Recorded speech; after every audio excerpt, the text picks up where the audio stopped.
Hello and welcome to Rise Up Tarot. My name is Kate and today I am doing a weekend reading for November 1st, Friday through Sunday, November 3rd.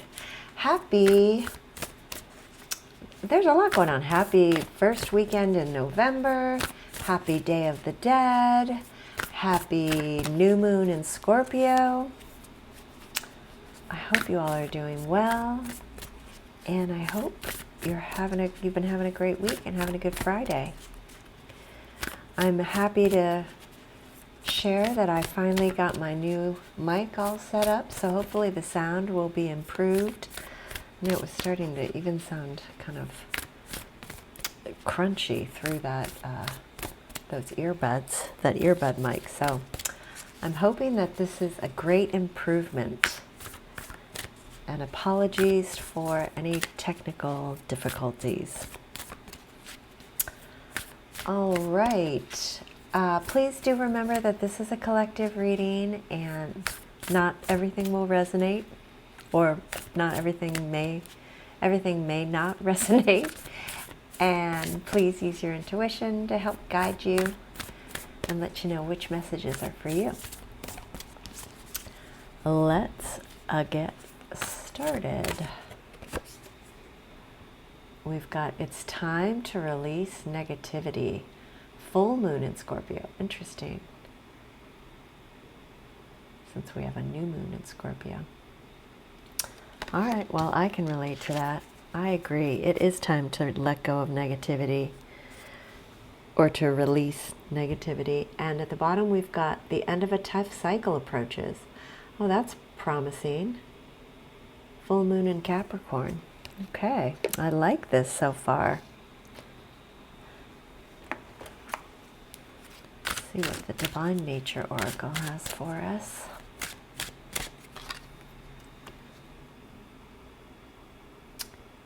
Transform. Number 12. These are so beautiful. Oh, I love that with the butterflies. Oh, that's gorgeous. Such good artwork in so many of these decks. And at the bottom we have Speak True, which reminds me of the Queen of Swords in the tarot. Today I'm going to do things a little differently. Once I put out the oracle cards, I'm going to show you the tarot cards, but then I'm going to wait and talk about the whole reading once all the cards are out. I'm just going to change things up a little bit today. Let's see how that goes. Ooh. We've got inspiration.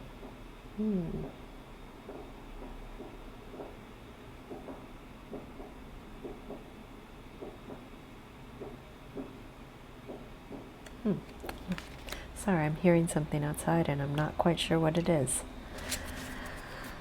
Okay, kind of sounds like fireworks. I hope that's what it is. Strength at the bottom of the deck. Beautiful. And this is such a soft representation of strength. It's got such a soft vibe. I like it. I feel like the cards have really been calling out the idea of how much strength there is in vulnerability. That's been a prevalent message in my readings. Okie dokie. So, like I said, I'm gonna put the cards out, and then I'll talk about their messages, their meanings and messages, once we've got the whole spread, because I think it helps to kind of see all of the cards to help interpret. And the message might be a little bit clearer. I'm using Kim Krantz's Wild Unknown Tarot, and I'm also switching it up and using her Animal Spirit deck for our final oracle message from the animals. Okay, let's see what we've got here. We're starting with Three of Cups. Beautiful.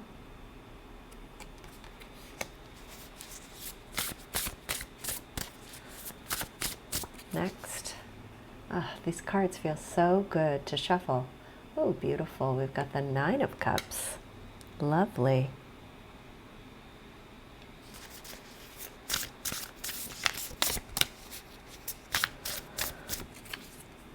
And the Six of Pentacles.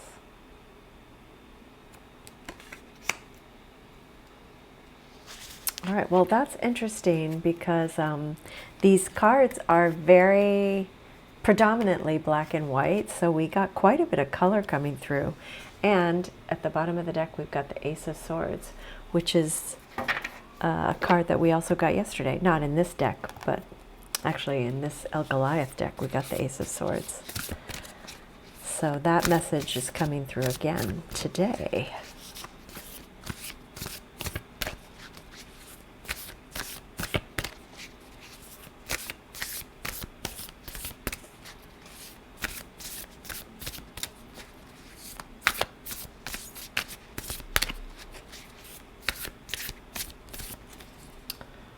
All right, ooh, we've got Judgment starting off here from El Goliath, and that says the Transcendence. I just love the art on these cards.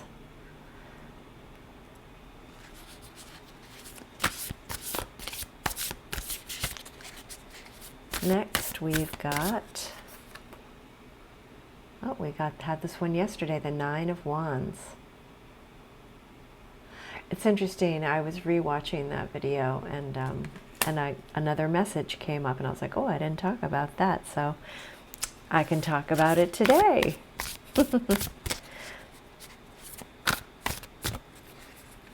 And last we've got the Empress. I feel like we got the Empress yesterday as well. This is such an interesting version of the Empress. And this says the Alchemical Mother.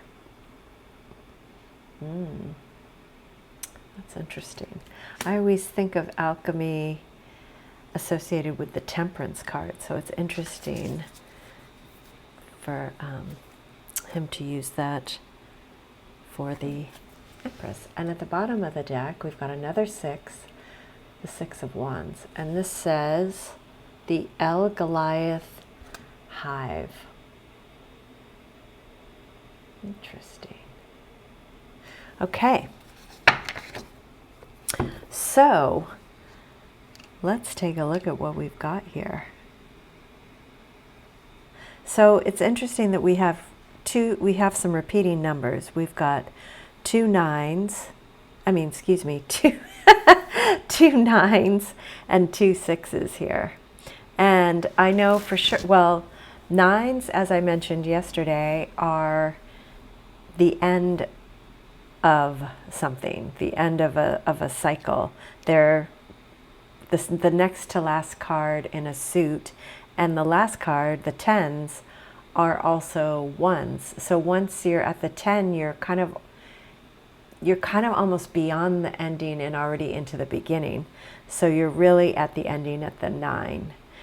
And so when we look at the Nine of Cups, you've reached wish fulfillment. Oh, I'm really excited. I'm really excited because I am starting to really learn.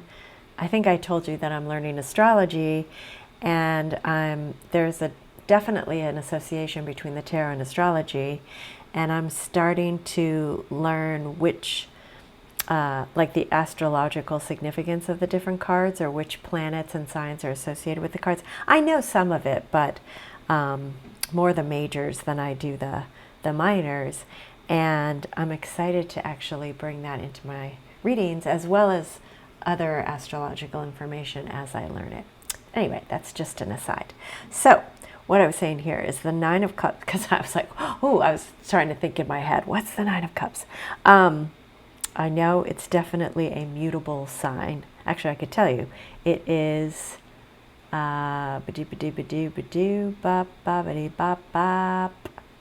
Pisces, because Pisces is mutable water. So yeah, if I had to guess, I'd guess I just heard a gunshot, but I hope not. Hopefully it was a firework. Anyway, if I had to guess, sorry, distraction. If I had to guess, I would guess that maybe it's Venus in Pisces, but I'm not sure. I shouldn't be guessing. I think I'm going to make myself a little cheat sheet until I learn them, so I can at least share it with you, because it's interesting. It just adds another layer of information. All right, let's focus here. So the Nine of Cups, I know I'm not starting at the beginning, but it's the one that's right in front of me that's speaking to me, especially because we're talking about the nines. The Nine of Cups, and you know what? It's at the heart of your reading. So let's look at it that way. It's all about wish fulfillment. And so what I'm seeing here is that you've got wish fulfillment at the heart of your reading. Love it. But it's also comes with the end of kind of a tough cycle and the end of a difficult chapter, a difficult phase where maybe you felt like you were kind of having to battle all the time or defend yourself all the time, or just having to climb mountain over mountain, deal with challenge after challenge, barrier after barrier, because the Nine of Wands is the wounded warrior, the person who's just been through it and is weary and just like what am I going to have to deal with next? So what I didn't say yesterday that occurred to me a little later after I'd record the video is just that you may be prone to have your defenses up after everything you've been through. But the Nine of Wands, especially, you can see it in this card, is reminding you that this time when you have been going through the struggles, the defending yourself, the battles, whatever you've been going through, is coming to an end, and the sun is rising. The sun is rising again. And so you're actually being encouraged to put your defenses down and trust that the sun is rising. Trust that you're not going to have to continue to battle like you've been doing for however long. I don't know how long this has been, but because wish fulfillment is coming through, right? It's at the heart of your reading. So it's time to release negativity and transform that negativity. That's what alchemy is all about. It's changing one thing into something else. And especially with the Empress, it's really about changing something negative into something positive, transforming that negativity into inspiration, right? If you think about, like, your emotions are, like, anger is something, I mean, we're not necessarily talking about anger, but let's just use anger as an example. You can fester in anger, and you can feel like and defensive, and feel like you're battling and everything I was describing a second ago, right? And then you can channel that anger into something transformative and inspirational, right? You can channel that anger into a movement, for example. So thinking about how you can release or transform any negativity that you've been experiencing and turn it into something inspiring, birth something new, learn from these experiences that you've been having in order to transform them into wisdom that you can then use to fulfill wishes, to get inspired, to birth something new, something that's going to be more balanced and give back, like where you feel like you're receiving as much as you're putting in, right? You're getting as much as you're giving. It's kind of, there's an equal give and take. That's what the Six of Pentacles is all about. And the Three of Cups speaks to the people around you, right?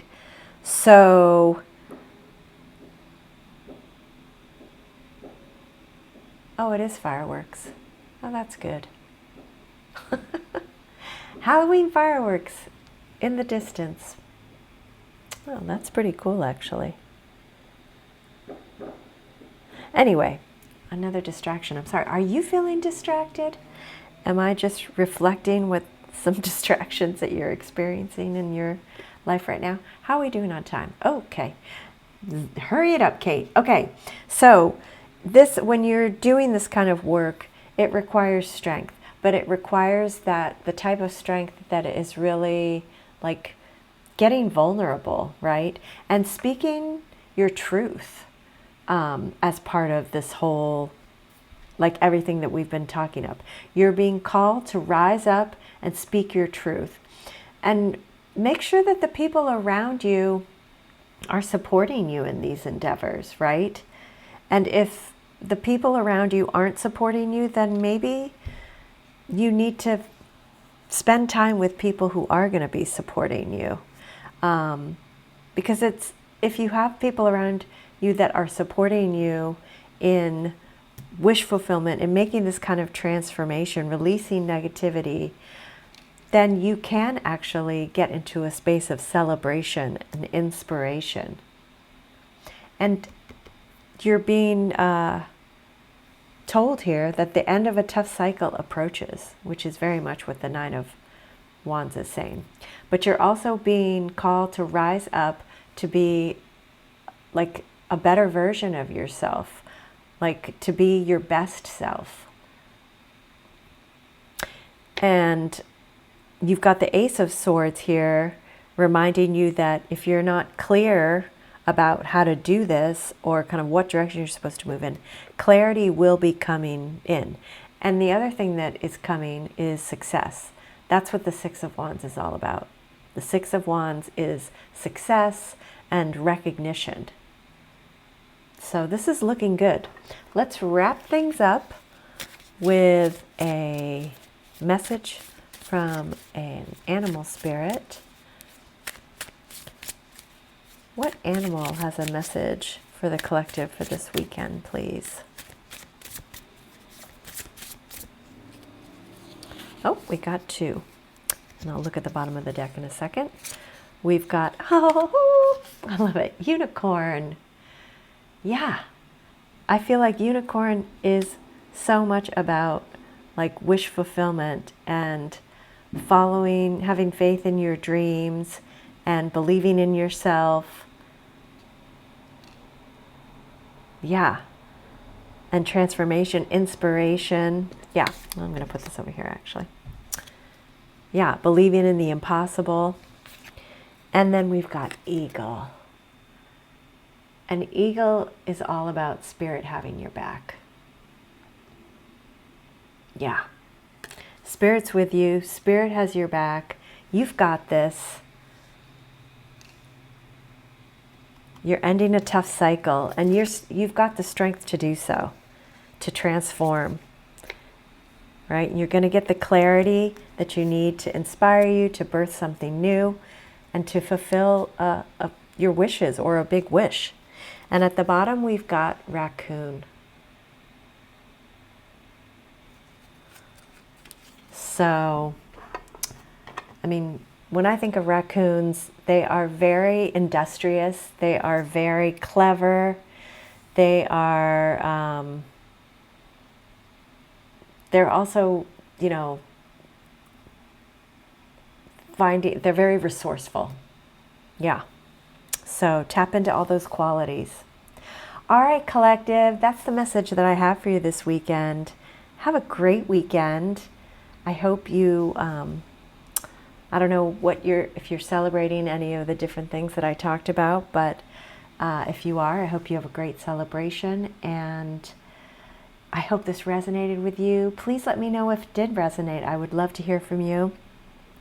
And as always, please like, please share, please subscribe, and I will see you on Monday. Take care.